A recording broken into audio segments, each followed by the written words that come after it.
ขอบพระคุณด้วยใจโมทนาขอบพระคุณได้องค์บริสุทธิ์ขอบพระคุณก็เปล่าประทานพระเยซูพระผู้ขอบพระคุณด้วยใจโมทนาขอบพระคุณแต่บริสุทธิ์ขอบพระคุณขอพระประทานพระเยซูพระผู้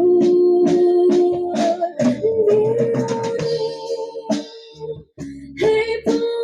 นั้นกลับเป็นเข้มแข็งให้ผู้เข้าสอนกลับเป็นมังมีขอพระองค์ทร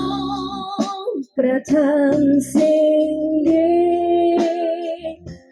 เพื่อเราเดี๋ยวนี้ให้ผู้ได้กลับเป็นเข้มแข็งให้ผู้เข้าสอนกลับเป็นมังมีเพราะพระองค์ทรงกระทำสิ่งดีเพื่อเราขอบพระคุณ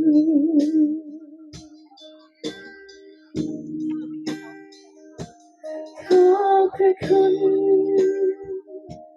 ด้วยใจโมทนาขอบพระคุณดังบริสุทธิ์ขอบพระคุณ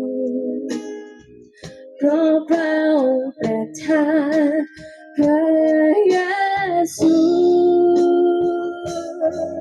พระผู้ขอบพระคุณด้วยใจโมทนาขอบพระคุณได้องค์บริสุทธิ์ขอบพระคุณเพราะพระองค์ประทานพระเยซูพระผู้เดี๋ยวนี้ให้ผู้นั้นกลับเป็นเข้มแข็งให้ผู้เข้าสอนกลับเป็นมังมีเพราะพระองค์ทรงกระทำสิ่งดีเพื่อเราเดี๋ยวนี้ให้ผู้นั้นกลับเป็นเข้มแข็